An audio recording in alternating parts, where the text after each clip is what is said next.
Nakikinig sa Target On Air. Target On Air. Ang ating text line 0927-861-1921. Nako, nung nakaraan linggo nung tumalakay po tayo dun sa Governor, kamusta ang lalawigan mo?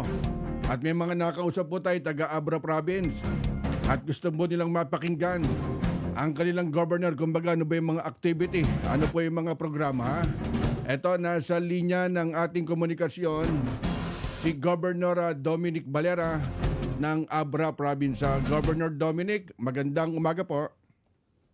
Magandang umaga naman. Good morning sa lahat ng mga sumabay-bay sa mga radyong ito. Apa. Good morning sa inyong lahat. Apa, Governor, si Karix Kayanong po to sa Target On Air Manila. But kamusta po ngayon ang province po ng Abra, Governor? Sa kasalukuyan, okay naman ang weather. Tuloy-tuloy ang pantry. Mm-hmm. Lahat ng munisipyo dito sa Abra. Apa. The 27 municipalities dito sa Abra, lalo na dito sa Bangged at 31 barangays. Mm-hmm. Last day na ngayon, kumpleto na yung dala namin na pantry at serbisyo na medical, dental, lahat ng kailangan ng barangay. Apo, napakaganda po nung binabanggit nyo. Kumbaga, napakalaking tulong sa inyong kababayan dyan sa Abra Province. Itong community pantry po, kumbaga, ano po to, Governor? Kumbaga, talagang bawat barangay, iniisa-isa natin dyan sa inyong nasasakupan na Governor. Kumbaga, para mapabilis yung ayuda, pagbigay po ng tulong? Oo, lahat yan, lahat. Mm-hmm. Pati medical, pati dental, lahat ng serbisyo dala namin. Pati pagbigay ng mga fertilizer sa mga farmers, dala namin. Dinala na. Kaya lahat nakatikim. Doon po sa binanggit nyo kanina, tama po ba nasa 27 municipality na sasakupan po dyan sa Abra Province, Governor? Oo. At kamusta naman po? At may mga nakausap po kami dyan sa tanggapan po ng PIDEA. Mukhang bumisita kamakailan dyan sa Abra Province. At kamusta naman? Bali, sa datos po ng PIDEA, ilan na po yung pinaka-drug clear na barangay? Dito sa Bangged, meron barangay na drug-free na talaga eh. Umpisa pa nung mayor ako, marami ng drug-free na barangay. Oo. Dito sa Abra naman, meron pang siguro 3 o 4 na munisipyo ang nag-clear sa mga kwan. Nag-clear pa lang. Bali, Governor, paano niyo sinusuportahan yung mga bawat barangay? Yung bang barangay community, yung badak po, kumbaga tuloy-tuloy na ang LGU, barangay, ang opisina ninyo, kumbaga nakikipag-coordinate para maiwasan na sinasabing pagtaas po dun sa mga illegal drugs. Alam naman po natin, ang tanggapan po ng PIDEA, ang tanggapan nyo, kumbaga talagang nakatutok po dyan, Governor. Oo. Nag-courtesy call yung bagong hepe kahapon o nung isang hapon pa. Kaya binigay ko lahat ang mga kailangan nila para masugpo na, para mapahinto na itong drug na problema dito sa probinsya. At nalalapit na po yung midterm election. Pagka sinabing Abra, lagi nalalagay po dun sa election hotspot. Kamusta po ngayon nalalapit na itong midterm, Governor, dyan sa Abra? Palagay ko magulo na. Baka itong araw na ito, yun na ang umpisa. Kasi pupunta kami sa Barangay Kalot ng Bangged. Dala namin ng mga pantry, mga groceries, mga serbisyo at mga fertilizer para sa mga farmers. Mayroon nagputok-putukan. Kaya tumawag ako sa kapulisan na pupuntahan nila ang mga nandun. Oo. At mukhang kailangan, kumbaga, magdagdag ng puwersa ng ating kapulisan dyan sa Abra Province, Governor.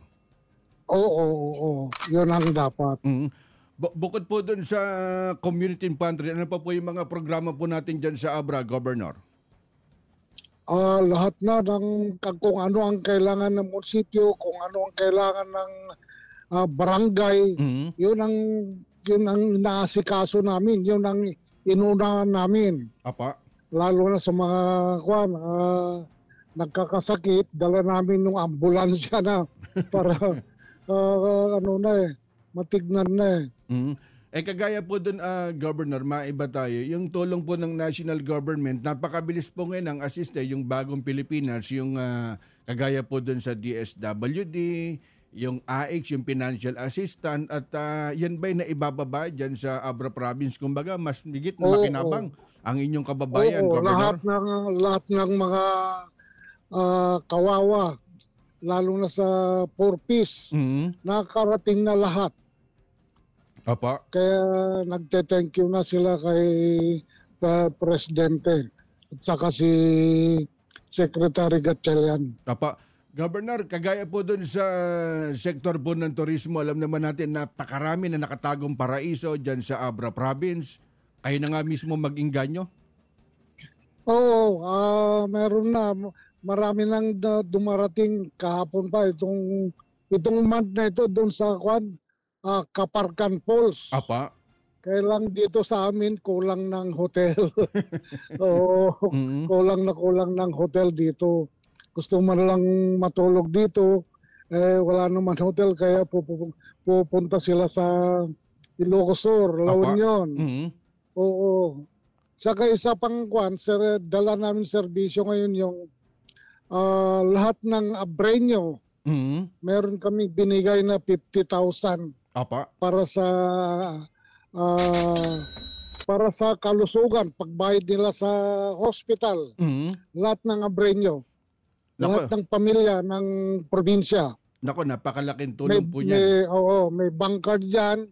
Kung gusto nilang magpa-check up, libre na. Apa. Mga gusto nilang, kung kailangan ng CT scan, libre na.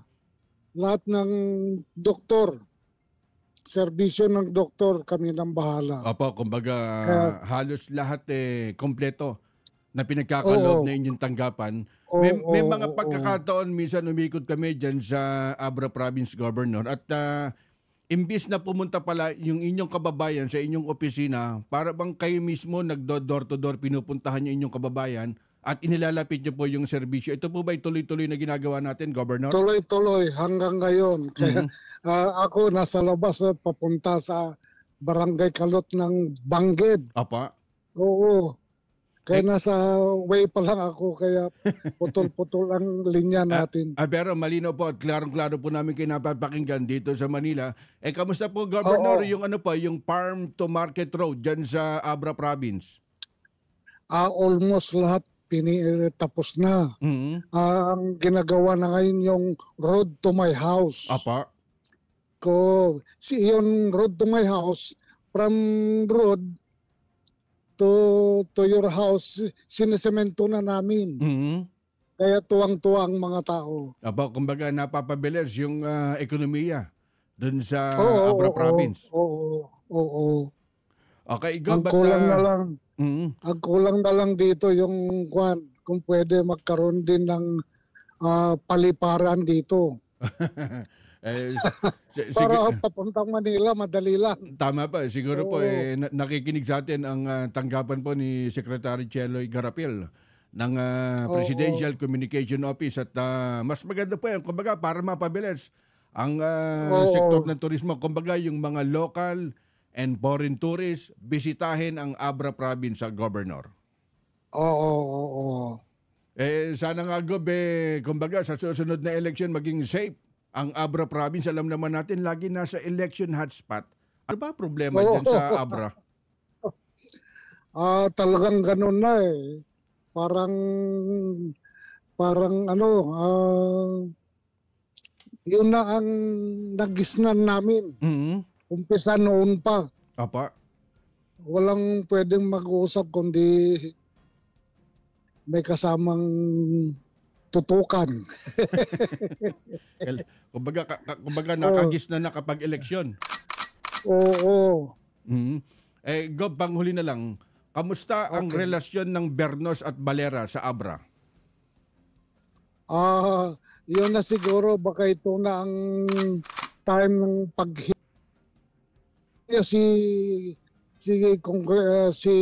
Vice Governor Joy, yun ang Vice Governor ko ngayon. Siya ang dating congresswoman. Pagkatapos bumaba, siya ang nag-governor for 2 terms, then saka ako po sumabak sa pagka-governor dahil anak ko naman siya. Oo. At kinuha namin si J.B. Bernos para congressman. Nakaisa rin. Ngayon, ang misis niya, ang kinandidato niya nung last election, kaya nagiging congresswoman siya. Ngayon, gusto nang humiwalay. Marami nang ginawa na wala na sa mga pag-uusap. Ibig sabihin... Kaya ito na ang umpisa ng war. Baligo, kumbaga hindi na nagkakaintindihan ang Valera at Bernos dyan sa Abra. Oo, itong nagumpisa na. Oo.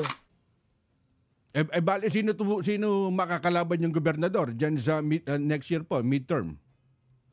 Sa midterm, ang kakandidato yung anak ko na gobernador, si Joy Valera Bernos.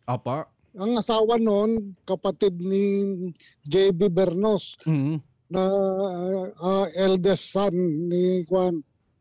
Kaya lang pinatay, kaya sinabak ko yung anak ko na politika. Sino makakalaban ng anak nyo na governor? Palagay ko, ang nag-umpisa na rito si Takit Bersamin. Yung tinalo kong mayor, tinalo kong congressman, tinalo kong governor. Tinalo ko na siya 2 beses. Mukha walang kadala-dala. Subukan niya rin ang luck niya dahil ES naman yung kapatid niya. Nako, at nakatutok po kami dyan sa Abra Province. Governor, baka meron kayong mensahe at samantalahin po namin itong pagkakataon na to, Governor. Mensahe po sa taga-Abra. Okay, para sa mga taga-Abra, sana magkakaintindihan pa ang mga politiko rito sa Abra para walang gubat, walang war. Oo. Sana lahat kayo makaboto. Para sa mga taga-Abra, lahat kayo makaboto. Kasi nung nakaraan na barangay election, police ang nag-chairman sa mga voting places, sila na rin nagboboto. Gob, dagdag ko lang, parang nung barangay election dyan, marami hindi yata nakaboto. Konti lang, siguro mga 50% lang ang nakaboto. Pero yung 50% binoto rin ng mga pulis. Kasi chairman ang pulis sa mga voting places. Okay, at salamat po, Governor Valera ng Abra Province. Salamat po sa pagkakataon, Governor. You. Maraming salamat po. Alamin natin ngayon ang iba't ibang mga kaganapan at kagalingan ng iba't ibang mga gobernador sa kani-kanilang lalawigan sa Kumusta, Governor? Yan po ang tinig, mga kaibigan, ni Governor Dominic Valera ng Abra Province. Nako, iba po kasi ang Abra Province. Laging ilalagay po dun sa election hotspot. Grabe, ang layo pa ng eleksyon. Mainit na. Dyan sa Abra Province, Nako, mamaya balikan po natin yung mga ilang comment. Napakarami na, Dapat ang gawin niyang karis kapag eleksyon sa Abra Province, dagdagan ng puwersa po ng kapolisan,